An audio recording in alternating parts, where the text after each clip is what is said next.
SI और RS की तैयारी करने वाले मेरे प्यारे साथियों, अनुपात समानुपात की अगली क्लास में मैं नितेश गुप्ता द अगस्त्य एकेडमी के यूट्यूब चैनल पर आप लोगों का स्वागत करता हूं।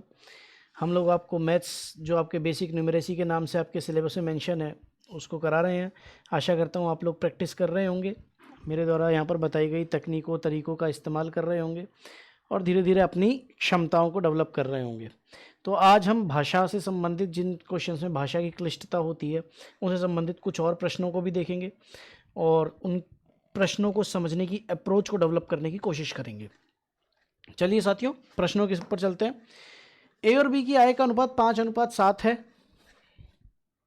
ए और बी की आय का अनुपात दे रखा है हमें 5:7 दे रखा है और व्यय का अनुपात ये हो गया इनकम और ये हो गया एक्सपेंडिचर। व्यय का अनुपात दे रखा है 5:4। दोनों 3,000 की बचत करते हैं तो ए की आय ज्ञात कीजिए। दोनों बचत कितने की करते हैं साथियों? 3,000 की। 3,000 की दोनों बचत करते हैं तो ए की आय ज्ञात कीजिए। सबसे पहले हम अपना बेसिक तरीका अपनाते हैं। ए और बी की आय का अनुपात है 5:7, तो ए की आय मान लेते हैं 5x, तो बी की आय हो गई 7x। और income is equal to expenditure plus saving, वही बेसिक्स है हमारा। तो इनकम है अगर 5x तो और बचत है रही है 3,000, तो हमारा एक्सपेंडिचर कितना होगा? 5x minus 3,000। सिमिलरली बी के लिए 7x माइनस 3,000। ये मैंने बटे में इसलिए किया है क्योंकि मुझे व्यय का अनुपात दिया हुआ है। तो व्यय का अनुपात कितना दिया हुआ है साथियों? 5/4। ठीक है, क्रॉस मल्टीप्लाई करते हैं। 5 चौक 20x, यही कर लेते हैं। 20x माइनस 12,000 बराबर 35x माइनस 15,000। यहाँ से देखिए 20x उधर जाएगा तो बचेगा 15x और ये हो जाएगा 15x बराबर 15,000 इधर आएगा, प्लस का हो जाएगा प्लस 15,000 माइनस 12,000 3,000। तो x की वैल्यू कितनी आई? 3,000/15 यानी कि 200।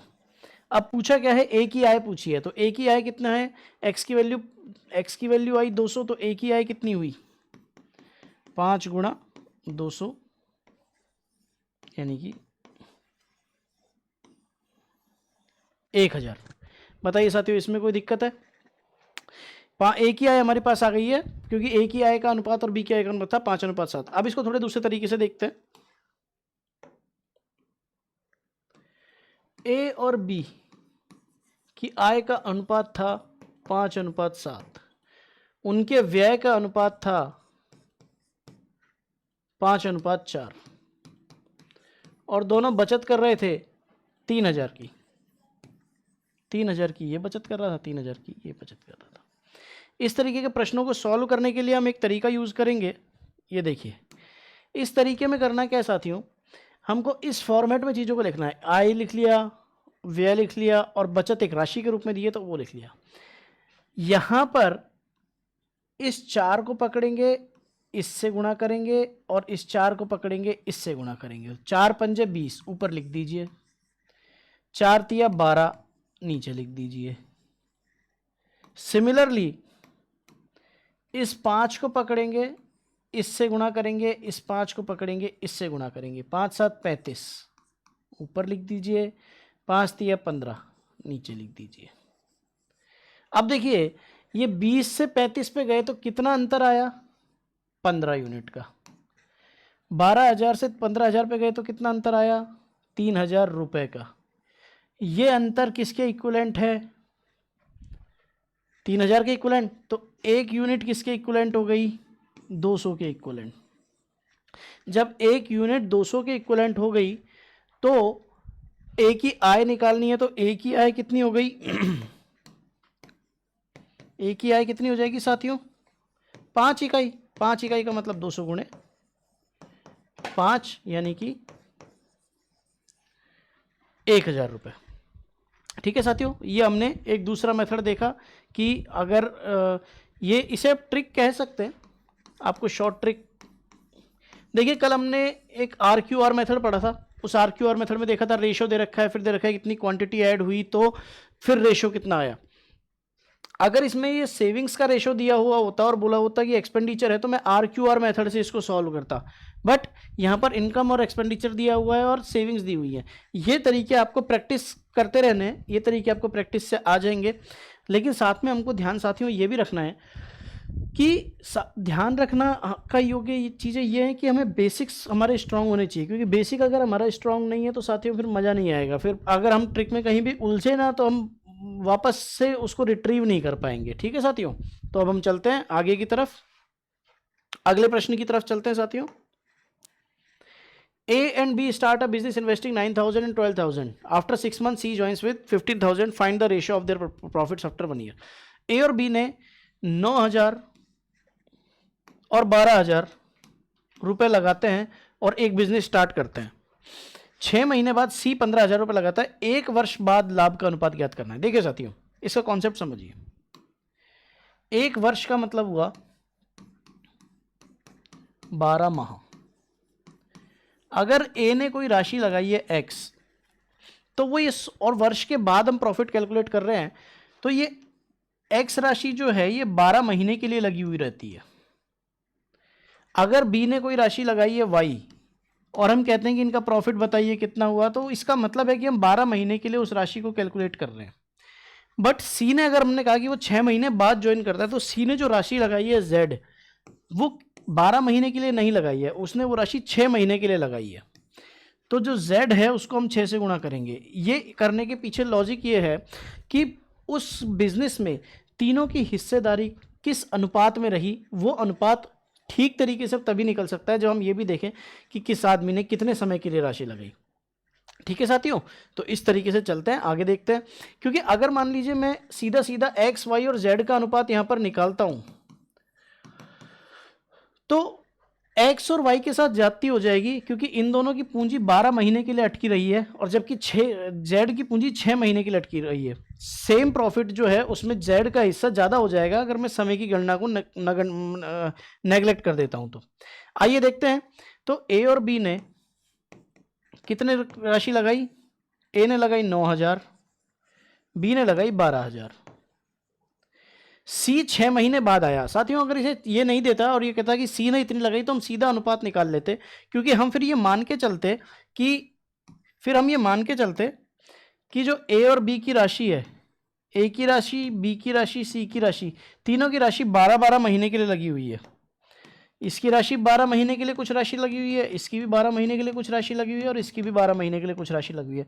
तो 12-12-12 सब जगह कैंसिल आउट हो जाता और सीधा केवल राशियों का अनुपात बचता। और ये हम करते भी आए हैं, लेकिन उसमें कोई भी ऐसी कंडीशन नहीं थी। तो इस कंडीशन के लिए सॉल्व करने के लिए हमें क्या करना होगा? पूरे वर्ष भर तक के लिए हमें निकालनी होगी, पूरे वर्ष भर तक के लिए राशि। देखिए, A की राशि कितने समय के लिए लगी रही? कितनी राशि लगी रही? 9,000 रुपये। कितने समय के लिए लगी रही? 12 माह के लिए। अभी हम रहने देते हैं, इसको सॉल्व नहीं करते हैं, ऐसे ही पड़ा रहने देते हैं। B की राशि कितनी लगी रही? 12,000 रुपये। कितने समय के लिए? 12 महीने के लिए। C की राशि कितनी लगी रही? 15,000 रुपये। कितने समय के लिए? 6 महीने के लिए। तो A, B और C का अनुपात निकालना है लाभ का, इसीलिए मैंने इसको सॉल्व नहीं किया, क्योंकि मुझे अनुपात ही निकालना है। A अनुपात B अनुपात C, A अनुपात B अनुपात C निकालेंगे तो ये 6, ये 2 बार कट जाएगा, ये 2 बार कट जाएगा 6 से, ये 3 0 3 0 3 0 कट जाएंगे, ये 3 0 3 0 3 0 कट जाएंगे, ये 3 तिया 9, 3 चौक 12, 3 पंजे 15। तो कितना अनुपात आया? 3 दूनी 6, ये 3 और ये 2, 4 दूनी 8 और 5 एकम 5, 6 अनुपात 8 अनुपात 5, ये इनका लाभ का अनुपात बनेगा। अगर मान लीजिए मैं ये कैलकुलेशन नहीं करता और मैं सीधा इनकी 9,000, 12,000 और 15,000 की अनुपात में नापता, तो देखिए 6 महीने के लिए लगाए उसने, लेकिन अनुपात उसको पूरा प्रॉफिट कितना ज़्यादा मिल गया होता, जबकि A और B का प्रॉफिट का यहाँ पे रेशियो ज़्यादा आ रहा है। आप समझ पा रहे हैं कि हमने समय की गणना इसके साथ क्यों की है। आगे चलते हैं। 2 ट्रेनों की गति का अनुपात 4:5 है। 2 ट्रेन है उनकी गति का अनुपात दे रखा है मुझे ए और बी 4:5। पहली ट्रेन 320 किलोमीटर 4 घंटे में तय करती है, तो पहली ट्रेन की चाल क्या होगी 320 किलोमीटर डिवाइड बाय 4 घंटे, यानी कि 80 किलोमीटर प्रति घंटा। दूसरी ट्रेन को 500 किलोमीटर तय करने में कितना समय लगेगा। अब इसने दूसरी ट्रेन की चाल नहीं पूछी है, 500 किलोमीटर तय करने में लगने वाला समय पूछा है, तो पहले चाल निकाल लेते हैं, उससे समय निकल जाएगा। पहली की चाल 80 आई, पहली ट्रेन की चाल आई 80, पहली ट्रेन का कंपोनेंट है 4 इकाई, 4 इकाई 80 के बराबर, तो 5 इकाई किसके बराबर बताइए, सीधा बताइए। 5 इकाई 100 के बराबर, क्योंकि 1 इकाई 20 के बराबर हुई, तो यहाँ भी 20 से गुणा करेंगे। अब इसकी चाल कितनी आई, चाल बी की चाल कितनी आई, स्पीड ऑफ बी आई 100 किलोमीटर प्रति घंटा, यानी 1 घंटे में 100 किलोमीटर चलती है, तो 500 किलोमीटर चलने में कितना समय लेगी 5 घंटे। सूत्र से निकाल लीजिए, चाल बराबर दूरी बटे समय, और समय बराबर दूरी बटे चाल। दूरी कितनी है 500, चाल कितनी है 100, 5 घंटे समय। ठीक है साथियों, आगे बढ़ते हैं। एक स्टेप आगे बढ़ के ये क्वेश्चन पूछा गया था। ए और बी का अनुपात 3:4 है, बी और सी का, ये देखिए ए और बी का अनुपात दे रखा है हमें 3:4, और बी और सी का अनुपात दे रखा है हमें 5:6। पूछा है ए प्लस बी अनुपात बी प्लस सी पूछा है। ठीक है, कोई बात नहीं, देखते हैं। सबसे पहले एक काम करते हैं, इन तीनों का हम वही अनुपात निकाल लेते हैं जो हम निकालते आए हैं, या फिर एक काम ये भी कर सकते हैं कि हम उसको सॉल्व करें, A plus B divide by B plus C, अगर divide by B plus C. अब अगर मैं दोनों जगह से b कॉमन ले लेता हूँ, कोई भी एक चीज़ कॉमन ले लिया, आप a ले लीजिए, b ले लीजिए, c ले लीजिए, जो इच्छा हो वो कॉमन ले लीजिए, मैं b कॉमन ले लेता हूँ, तो यहाँ बचेगा मेरे पास a बटे बी प्लस 1, और यहाँ बचेगा मेरे पास 1 प्लस c बटे बी। ठीक है, अब देखिए a बटे बी की वैल्यू कितनी है जी 3/4 प्लस 1। ये अप्रोच है साथियों सवाल को करने की, हम ऐसे करके a अनुपात c भी निकाल सकते थे, बट यहाँ पे मुझे a अनुपात c की कहीं जरूरत पड़ रही है क्या, नहीं पड़ रही है। नीचे 1 प्लस c अनुपात b निकालना है, अब मुझे निकालना है c बटे b, मेरे पास है b बटे c, b बटे c 5/6 है, तो इसका विलोम अनुपात c बटे b कितना हो जाएगा 6/5। कोई दिक्कत हो तो बताइए यहाँ तक। इसको सॉल्व कीजिए, 4 एलसीएम लिया, 4 और 3 7/4 ऊपर आया, और 11/5 नीचे आया, तो ये कितना हो गया साथियों 77/25। आप इसको दूसरे तरीके से कीजिए, आप इसको ऐसे कीजिए, मेरी बात पे भरोसा क्यों करते हैं आप लोग। a बटे बी प्लस सी, यही पूछा है ना। हाँ, आप c कॉमन ले लीजिए, c कॉमन लीजिए ऊपर से, ऊपर तो c है ही नहीं, तो c से भाग दे दीजिए ऊपर और नीचे, दोनों जगह c से भाग से दे सकते हैं। a बटे सी प्लस b बटे सी डिवाइड बाय b बटे सी प्लस 1। ठीक है साथियों, अब a बटे सी की वैल्यू यहाँ पर निकालनी पड़ेगी, इसलिए मैंने c से भाग नहीं दिया था, तो a बटे सी की वैल्यू निकाल लीजिए, कौन सी बड़ी बात है। 4 इधर लिखा, 5 इधर लिखा, 15 20 24, तो a बटे सी की वैल्यू कितनी आएगी 15:24, 5 3 5 15 और 3 8 24, 5/8। a बटे सी की वैल्यू कितनी आई 5/8, आइए 5/8 प्लस b बटे सी की वैल्यू कितनी है 5/6, ये लीजिए 5/6 डिवाइड बाय 5/6 प्लस 1, यही आएगा। ऊपर उधर एलसीएम कितना आ जाएगा 24। चलिए, भिन्न का मैंने आपको प्रतिशत पढ़ाते टाइम एक तरीका बताया था, उस तरीके से सॉल्व कीजिए इसको। 6 पंजे 30 और 8 पंजे 40, 6 पंजे 30 और 8 पंजे 40 70, और नीचे आएगा 48, दोनों का मल्टीप्लिकेशन। फिर ये 5/6, 5/6 प्लस 1 का मतलब हुआ 11/6, 11 नीचे आ जाएगा, 6 ऊपर आ जाएगा, 6 8 48, और ये 70 कितनी बार कट जाएगा 2 4 बार और 2 35 बार, 35/44। यहाँ कितना आया था 77/25। अरे 77/25 क्यों, ये देखिए ना, मैंने ही कैलकुलेशन में गलती कर दी, कोई बात नहीं। 7 पंजे 35 और 11 चौक 44। ठीक है, तीसरे तरीके से करके देख लीजिए, तीसरा तरीका लगाइए।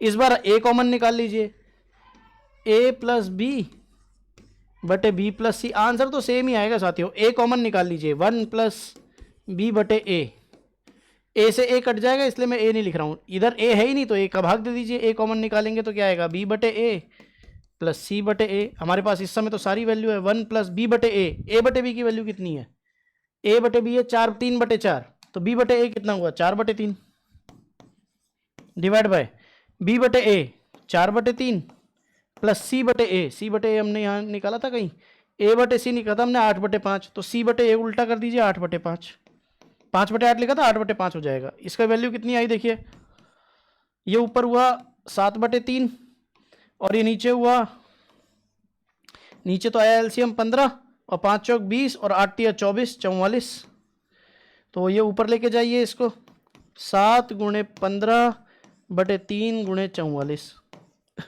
3 पंजे 15, वही 35 बटे 44 आंसर आ गया आपका। किसी भी तरीके से कर लीजिए, इसका आंसर ही आ जाएगा। आगे बढ़ते हैं। 36 लीटर मिश्रण में दूध और पानी का अनुपात 7:2 है, अनुपात 3:1 करने हेतु पानी कितना मिलाया जाए। देखिए, अगर ये सवाल ये कहा होता कि 7:2 है, इसमें 36 लीटर मिलाया जाता है तो अनुपात 3:1 हो जाता है, तो मेरा RQR मेथड लग रहा था। लेकिन इसने मिलाया नहीं है, इसने बोला है कि 36 लीटर मिश्रण है उसमें कितना मिलाना है, यानी कि ये 36 लीटर यहाँ नहीं है, ये 36 लीटर का मिश्रण यहाँ पर है। 36 लीटर का एक मिश्रण है दूध और पानी का, उसमें दूध और पानी का अनुपात दे रखा है मुझे कुछ, मैं उसमें और कितना पानी मिलाऊं कि वो अनुपात इतना हो जाए। तो चलो भाई साहब, तो RQR मेथड तो यहाँ पर नहीं लग रहा है, तो अगला मेथड देखते हैं, कुछ और मेथड लगेगा। देखिए 36 लीटर का मिश्रण है, इसमें दूध और पानी का अनुपात कितना है साथियों, 7:2, ये मिल्क और वाटर का अनुपात है। 7 और 2 9 यूनिट, 9 यूनिट का मतलब हो गया यहाँ पे मिल्क कितना हो गया, 9 यूनिट का मतलब हुआ 9 unit equal to 36 litre, 1 unit हो गई 4 लीटर, तो मिल्क कितना हुआ 7 यूनिट, यानी 7 गुणे 4 28 लीटर मिल्क हो गया यहाँ पे। अब मुझे इसमें पानी मिलाना है, दूध तो नहीं मिलाना है, तो दूध तो उतना ही रहेगा नए मिश्रण में भी, तो नए मिश्रण में मिल्क और वाटर का अनुपात मुझे करना है 3:1। ठीक है साथियों, 3:1। 3:1 करने के लिए मुझे पानी, अगर मेरे पास मिल्क 28 है, ठीक है, 3:1 अनुपात 3 कितना पानी मिलेगा, ठीक है, अगर मेरे पास मिल्क 28 है तो पानी इसमें कितना होना चाहिए, इसको 1:3 कर लीजिए, थोड़ा सा और अच्छा हो जाएगा सवाल। 1:3 कीजिए, सवाल बहुत प्यारा हो जाएगा। 1:3 करने को अपन इससे भी सॉल्व कर सकते हैं, डिवाइड में आएगा, आपको समझने में और बहुत मजा आएगा। अगर इसको मैं 1:3 कर देता हूं तो सवाल देखिए, ऐसे ही चेंज करते रहेंगे अपन बढ़िया तरीके से समझाने के लिए। देखो, अगर मुझे ये 1:3 करना है तो 1:3 करने के लिए मेरे पास दूध कितना है 28 लीटर, मैं चाहता हूं जितना दूध हो उसका 3 गुना पानी हो, 1:3 का ये मतलब है। तो 28 दिया 84, यानी पानी कितना होना चाहिए 84 लीटर। 84 लीटर अगर मैं पानी मिला दूं, नहीं 84 लीटर मिला दूं नहीं साथियों, 84 लीटर अगर मैं उस मिश्रण में पानी का लेवल कर दूं तो 28 लीटर दूध रह जाएगा, 84 लीटर पानी हो जाएगा, 1:3 हो जाएगा। लेकिन अभी मेरे पास एग्जिस्टिंग में कितना पानी है 2 इकाई, 2 इकाई का मतलब कितना हुआ, 1 इकाई थी 4 तो 2 इकाई थी 8 लीटर।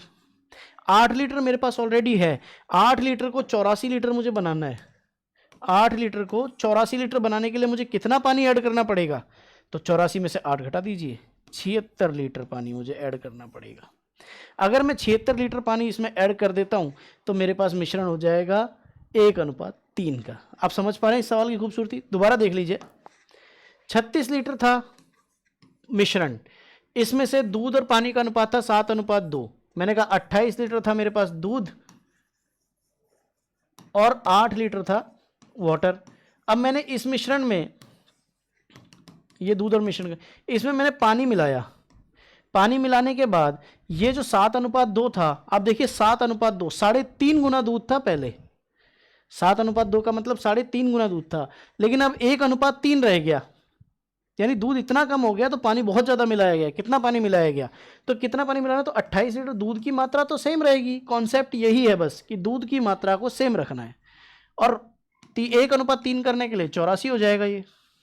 जब ये 84 हो गया 1:3 करने के लिए, तो बढ़ा कितना? 76 लीटर बढ़ा। ठीक है साथियों, अगले प्रश्न पे चलते हैं।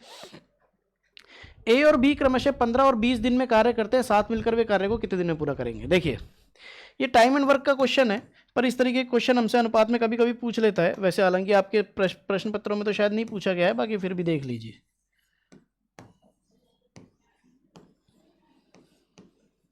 देखिए, पहले हम सबसे पहले बेसिक तरीका, एक काम को कितने दिन में करता है? 15 दिन में। यानी किसी एक काम को 15 दिन में करता है। हम ये मान के चलते हैं कि वो बराबर काम हर दिन करता है।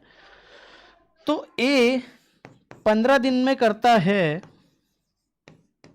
एक काम, तो ए एक दिन में कितना काम करेगा? 1/15 काम।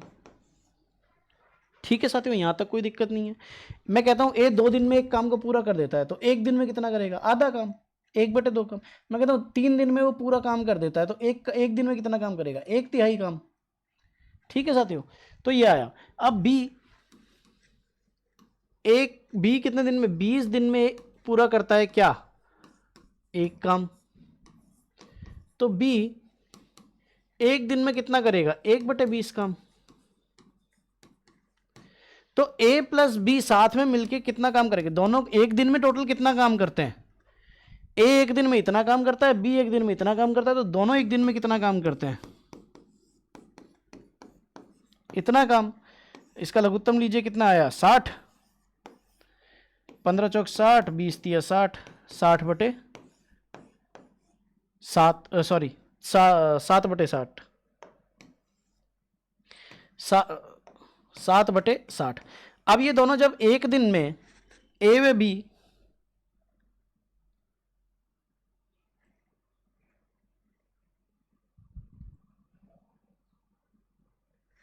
नहीं छेड़ते हैं, कलर चेंज कर लेते हैं इसके बाद। ठीक है, ए और बी एक दिन में काम करते हैं, एक दिन में। नेक्स्ट स्लाइड लेते हैं।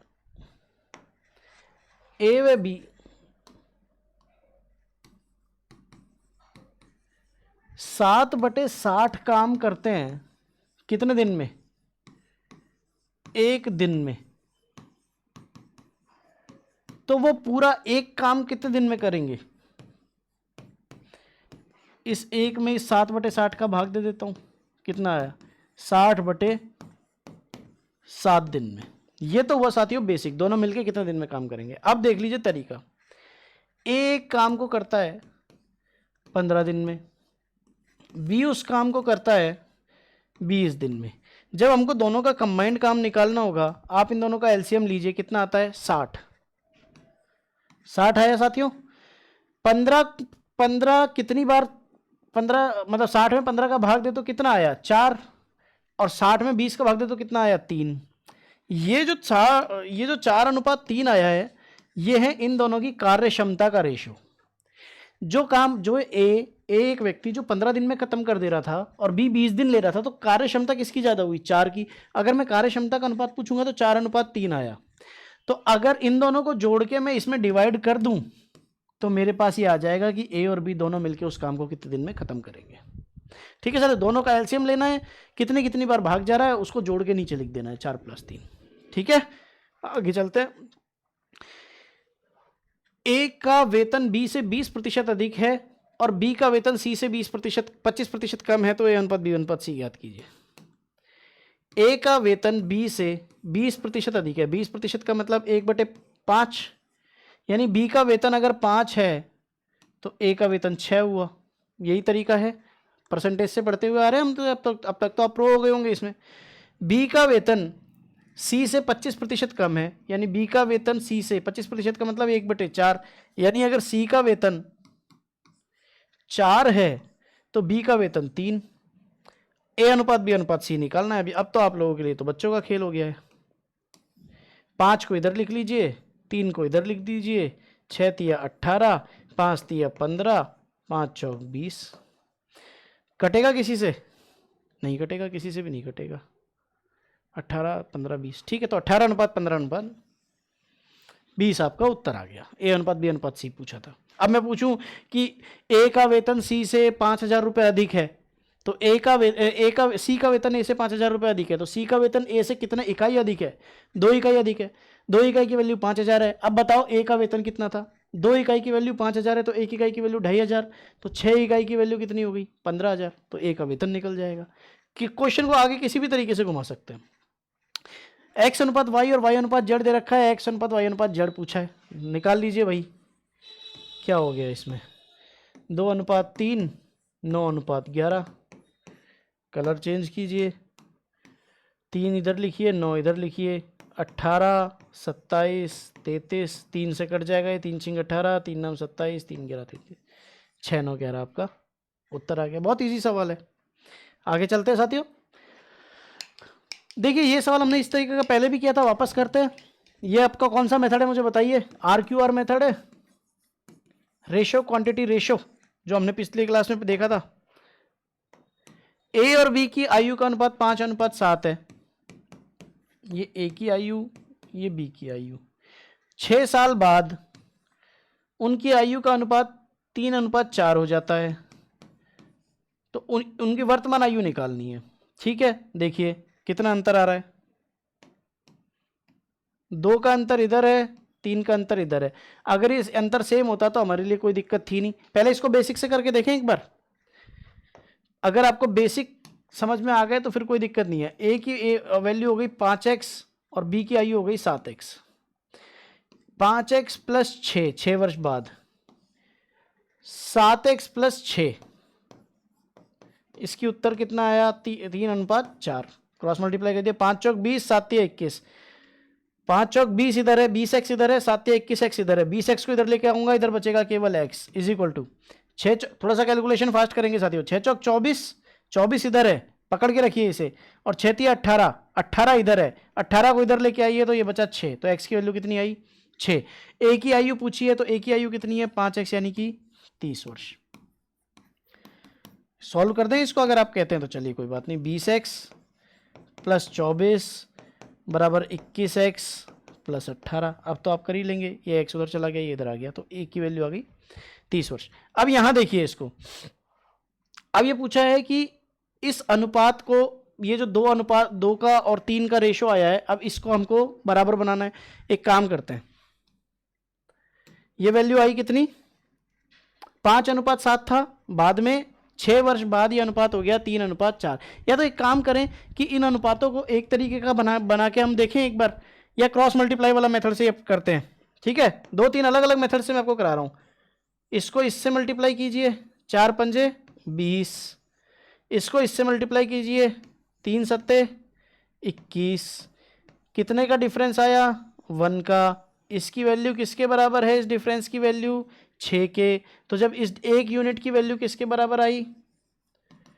6 के, तो ए की वैल्यू कितनी है? 5 यूनिट। 5 यूनिट का मतलब हो गया 5 × 6। अलग अलग तरीके से मैं कराने की कोशिश कर रहा हूं, ताकि आप लोगों के माइंड में कई तरीके एक साथ चलते रहें, और जब आप प्रैक्टिस करें तो अलग अलग तरीकों से प्रैक्टिस करें, तो आप लोगों की कमांड हो जाएगी कई तरीके के प्रैक्टिस पे, कई तरीके के तरीकों पे। ठीक है, ए और बी का लाभ अनुपात 5:3 है। यदि ए को बी से 800 रुपये अधिक मिलता है तो कुल लाभ बताइए। ए को बी से कितने यूनिट अधिक मिल रही है? 2 यूनिट। सिंपल सवाल, पेन उठाने की जरूरत ही नहीं है। ए को बी से कितनी यूनिट अधिक मिल रही है? 2 यूनिट। और 2 यूनिट की वैल्यू कितनी है? 800 रुपये। तो 1 यूनिट की वैल्यू कितनी है? 400 रुपये। तो कुल लाभ कितना हुआ? कुल लाभ कितना है? 8 यूनिट। 1 यूनिट कितना? 400 रुपये। तो 8 यूनिट कितना? 3200 रुपये। देखिए, ए अनुपात बी 5:3 है। ए को बी से, ये लाभ का अनुपात है, ए को बी से 800 रुपये अधिक मिलता है। ये डिफरेंस कितना है? 2। 2 की वैल्यू 800, तो 1 की वैल्यू 400। कुल लाभ कितना है? 5 + 3 यानी 8 यूनिट। तो 8 यूनिट की वैल्यू 8 × 400, 3200। कोई दिक्कत हो तो बताइए यहां तक। ठीक है, आगे चलिए। x + y / x - y = 7/3 है। तो ये देखिए इस क्वेश्चन को देखिए भाई, इसको भी निपटा देते हैं। उड़ा दिया जाए, x plus Y divide by X minus Y, ये दे रखा है 7/3। आपसे पूछा क्या है, आपसे पूछा है x square plus y square divide by x square minus y square. अब क्या करें, याद कीजिए अनुपात समानुपात की पहली क्लास, वर्गानुपात ज्ञात कीजिए। अगर ये x प्लस वाई और x माइनस वाई है, मैं इसमें जो मैंने ऑपरेशंस बताए थे कि ऊपर नीचे समान कर सकते हैं, तो वो ऑपरेशन करके यहाँ से x बाई वाई की वैल्यू अगर मैं निकाल लूँ तो मैं वहाँ से वाई स्क्वायर कॉमन लूँगा तो सारा काम मेरा आसान नहीं हो जाएगा। या फिर मैं इसका स्क्वायर करूँ, इसका स्क्वायर करूँ, इसका स्क्वायर करूँ, इसका स्क्वायर करूँ, वो बहुत इतना टाइम नहीं है। क्या करें, ऑपरेशन कर दीजिए, अंश में हर को जोड़िए। तो x प्लस वाई में जोड़ा हमने x माइनस वाई, तो इधर भी अंश में हर को जोड़िए बटे अंश में से हर को घटाइए, x plus y minus x minus y, इधर भी अंश में से हर को घटा दीजिए। तो देखिए y से y कट गया, y से y कट गया, ब्रैकेट खुलेगा तो ये माइनस हो जाएगा और ये प्लस हो जाएगा, x से x कट गया तो 2x बाई 2y, यानी x बाई वाई की वैल्यू कितनी आई, 7 और 3 10, 10/4 यानी 5/2। अब x बाई वाई की वैल्यू मेरे पास कितनी आ गई है, 5/2। अब मुझे निकालना क्या है, इसकी वैल्यू निकालनी है। इसकी वैल्यू निकालने के लिए क्या करते हैं, वाई स्क्वायर ऊपर से कॉमन ले लीजिए, वाई स्क्वायर नीचे से कॉमन ले लीजिए। तो ये क्या बनेगा, x बाई वाई का square plus 1 divide by X by Y का square minus 1। X by Y है 5/2, तो ये कितना हो जाएगा, वर्गानुपात कर दीजिए, 25/4 प्लस 1, 25/4 माइनस 1, 25 और 4 29/4, 4 से 4 तो नीचे कट जाएगा और 25 में से 4 गए तो 21, 29/21 आपका आंसर आ जाएगा। ये इजी क्वेश्चंस होते हैं, इनको देख के हमको लगता है कि यार ये क्या पूछ लिया है, स्क्वायर करेंगे, क्या करेंगे क्या नहीं करेंगे, थोड़ी बहुत प्रैक्टिस से क्वेश्चंस हो जाएंगे। एक कॉलेज में लड़के और लड़कियों का अनुपात 7:5 है। ये बॉयज और गर्ल्स का अनुपात है 7:5। लड़कियां 50 और प्रवेश ले ले तो अनुपात 7:6 हो जाता है। ये देखो, आ जाओ भाई, RQR पे आ जाओ आपके। 7:5 था, 50 लड़कियों ने और प्रवेश ले लिया तो अब अनुपात हो गया 7:6। देखिए इन सवालों की खूबसूरती क्या है, बॉयज़ का अनुपात चेंज नहीं हुआ है क्योंकि बॉयज़ की संख्या चेंज नहीं हुई है। तो अब किसका अनुपात चेंज हुआ है, केवल लड़कियों का। यानी कि जो भी चेंज हुआ है वो किसकी वजह से आया है, लड़कियों की वजह से। तो 5 से 6 1 यूनिट का चेंज हुआ है। 1 यूनिट का जो चेंज है उसकी वैल्यू किसके बराबर है, 50 के बराबर। तो अब पूछा गया है लड़कों की संख्या, लड़कों की संख्या है 7 यूनिट, 1 यूनिट की वैल्यू है 50, तो कितनी आई लड़कों की संख्या, 350। इन सवालों को आप बेसिक तरीके से भी सॉल्व करके देखिएगा, एक्स मान के सॉल्व कीजिएगा। लोग मना करते हैं बट मैं आपको सजेस्ट करूंगा आप कीजिएगा, आपके कॉन्सेप्ट डेवलप होंगे। अगला प्रश्न देखिए, ABC क्रमशः 40,000, 60,000 और 80,000 निवेश करते हैं। B 6 महीने बाद निकल जाता है। लाभ का अनुपात देखिए, B 6 महीने बाद निकल गया, इसका मतलब B की पूंजी कितने महीने रही, 6 महीने, बाकी दोनों की 12 महीने। तो A की पूंजी, B की पूंजी, C की पूंजी, पूंजियों का अनुपात ही लाभ का अनुपात होता है। जिसने जितना पैसा लगाया उसको उतना ही फल मिलेगा। तो A का फल 40,000 गुणे 12 महीने के लिए रहा, B का फल 80,000 गुणे 12 महीने के लिए रहा, और C का फल नहीं, B का 60,000 है ना, B का 60,000, C का फल 80,000 गुणा 6 महीने के लिए रहा। ठीक है, अब देखिए थोड़ा काटा पीटी कर देते हैं। ये गया 20,000 से उड़ाइए, 2 बार, 3 बार, 4 बार। काटना साथियों तीनों में कटना चाहिए। 6 से उड़ाइए, 1 बार, 2 बार, 2 बार, 2 दूनी 4, 3 दूनी 6, 2 दूनी 4 और ये 4, फिर से 2 से कट जाएगा, 2:3:2। ठीक है साथियों, अब आप मुझे देखिए 6 महीने बाद रहा, थोड़ा सा एनालिसिस करते हैं। ये 6 महीने के लिए इसने पूंजी लगाई, फिर भी देखिए ए और सी का जो लाभ बटेगा वो बराबर बटेगा। ऐसा क्यों है साथियों, कि उसने 12 महीने के लिए लगाई, उसने 6 महीने की लगाई, फिर भी दोनों को लाभ बराबर मिल रहा है। क्योंकि इसने पैसे कम लगाए। इसने पैसे, इसके पैसे टोटल कितने पैसे लगे रहे, 4,000 12 महीने के लिए, तो यानी कि 40,000 12 महीने के लिए, तो कितने लगे रहे, 12 चौक 48, 4,80,000 रुपये लगे रहे।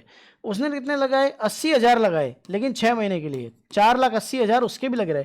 जब दोनों का पूंजियों का निवेश बराबर है तो दोनों का लाभ भी बराबर आएगा। गणित हमें धोखा नहीं देगी।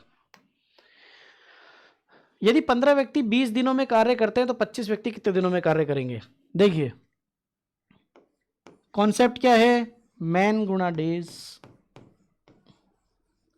Is equal to constant. 15 व्यक्ति किसी काम को 20 दिनों में करते हैं तो कांस्टेंट की वैल्यू कितनी आई हमारे पास, 300। 25 व्यक्ति उसी काम को कितने दिन में करेंगे, 25 व्यक्ति कितने दिन में करेंगे उसी काम को, तो उसी काम को कितने दिन में करेंगे, 12 दिनों में कर देंगे। कॉन्सेप्ट क्या है, कॉन्सेप्ट याद रखना है, मैन गुणा days is equal to constant. आगे चलते हैं साथियों। ए बी सी लाभ को 2, 3, 5 के अनुपात में बांटते हैं। यदि सी को ए से 1500 रुपये अधिक मिलता है तो कुल लाभ बताइए।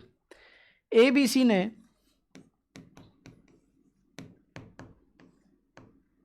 किस अनुपात में बांटा है, 2, 3, 5 के अनुपात में। सी को ए से 1500 रुपये अधिक मिलता है, सी को ए से, सी को ए से, सी को ए से कितने यूनिट अधिक है, 3 यूनिट, 3 यूनिट, 3 यूनिट की वैल्यू कितने अधिक है, 1500 रुपये, 1500 रुपये। तो 1 यूनिट की वैल्यू कितनी आई, 500 रुपये। क्या पूछा है, कुल लाभ बताइए। कुल लाभ कितना होगा, कुल लाभ देखिए ये इन तीनों का टोटल जो होगा वो पूंजियों का अनुपात, वही कुल लाभ होगा। 5 और 3 8 और 2 10, 10 यूनिट की वैल्यू निकालनी है। 10 यूनिट की वैल्यू कितनी हो जाएगी, 5000। कोई दिक्कत, आगे बढ़े। दो वृत्तों की त्रिज्याओं का अनुपात 3:5 है, उनके क्षेत्रफलों का अनुपात ज्ञात कीजिए। वृत्त का क्षेत्रफल पाई आर स्क्वायर, दो वृत्तों की त्रिज्याओं का अनुपात ये है, तो वृत्त का क्षेत्रफल निकालना हो तो उसका वर्गानुपात कर देंगे। आर स्क्वायर से मल्टीप्लाई होता है तो उसका क्षेत्रफल का अनुपात कितना होगा, 3/5 का होल स्क्वायर, 9/25। वैसे निकालना चाहे देख लीजिए, A1/A2 बराबर पाई R1 square divide by pi R2 square. क्षेत्रफल का अनुपात यही होगा, पाई से पाई कट जाएगा। R1 स्क्वायर बटे R2 स्क्वायर को मैं लिख सकता हूँ R1/R2 का होल स्क्वायर, 3/5 का होल स्क्वायर, 9/25। अगला प्रश्न देखिए साथियों, A अनुपात B दे रखा है 4:9, तो हमसे ये पूछा, ये वही क्वेश्चन है जो हमसे पहले पूछा हुआ था। A/B की वैल्यू कितनी है, 4/9। पहले हमको और टेढ़ा था, हमने ये निकाली थी, अब हमको ये डायरेक्ट दे रखी है। तो A square plus B square divide by A square minus B square. B square common ले लीजिए, ऊपर नीचे से उड़ा दीजिए। A/B का होल स्क्वायर प्लस 1, A/B का होल स्क्वायर माइनस 1। तो ये कितना आया, A/B का होल स्क्वायर कितना हो गया, 16/81 प्लस 1 बटे 16/81 माइनस 1।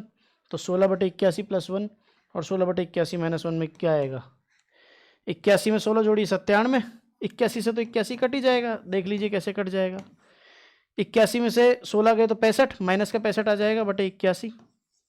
81 से 81 कटा, आंसर आया -97/65। अनुपात लेते हैं तो हम माइनस जनरली नहीं लेते हैं, क्योंकि अनुपात जो है वो रिलेशन बताता है। ठीक है, आगे चलते हैं। 450 को ABC में 2, 3, 4 के अनुपात में बांटा गया है, सी का हिस्सा कितना होगा। बिल्कुल बेसिक क्वेश्चन है, 2, 3, 4 के अनुपात में बांटा गया है, सी का हिस्सा पूछना है। तो सी का हिस्सा कितना है, 4। कितने में से सी का हिस्सा 4 है, 4, 3, 7 और 2 9 में से। टोटल कितना है 450, तो सी का हिस्सा ये लो जी, 9 पंजे 45, 200 रुपये सी का हिस्सा आया। इसको सॉल्व कीजिएगा आप इस क्वेश्चन को। ABC क्रमशः 12, 15 और 20 दिनों में कार्य करते हैं, साथ मिलकर कितने दिनों में करेंगे। वही तरीका अपनाइए एलसीएम वाला। पहले आप बेसिक से कीजिएगा, इसको मैं एलसीएम वाले से कहता हूं। ABC 12, 15, 20 एलसीएम लीजिए। 12, 15, 20 का एलसीएम बोलिए कितना आएगा, 20 दूनी 40 30, 60, 60 एलसीएम आ जाएगा। 12 पंजे 60, ये वाला ले लेते चलो। 12 पंजे 60, 15 चौक 60, 20 तिया 60। तो आंसर कितना आएगा, 60 डिवाइड बाय तीनों के, ये मैंने क्या बताया था, कार्य क्षमताएं हैं। कार्य क्षमता को 5 और 4 9 और 3 12, 5 दिनों में तीनों मिलके काम निपटा देंगे भाई। अगर मैं पूछूं तीनों की कार्यक्षमता का अनुपात, तो ये रहा आपके सामने 5 4 3। ठीक है साथियों, ये हमारी अनुपात समानुपात की अगली क्लास थी। इसके बाद बस एक क्लास और है, उसमें थोड़े से और अच्छे लेवल के क्वेश्चंस लेंगे हम। उसके बाद अनुपात समानुपात खत्म कर देंगे और अगला टॉपिक स्टार्ट करेंगे। आप लोगों को इसकी वो भी मिल जाएगी, प्रैक्टिस शीट भी मिलने शुरू हो जाएगी। आप लोग प्रैक्टिस करते रहिए और इन सवालों को जिन तरीक़ों से मैंने बताया है उनके अलावा बेसिक्स तरीके से ज़रूर कीजिएगा, ज़रूर कीजिएगा, ज़रूर कीजिएगा। बिकॉज बेसिक्स के बिना आप, जब तक बेसिक स्ट्रांग नहीं होगा, आप ऊपर नहीं जाएंगे। ट्रिक्स याद रख लेंगे वो बात अलग है, बट बेसिक्स आपके प्रॉपर स्ट्रांग होने चाहिए। तो आप इन सवालों की प्रैक्टिस कीजिए, कमर कुर्सी की पेटी आप बांध लीजिए और तब तक के लिए पढ़ते रहिए। Thank you.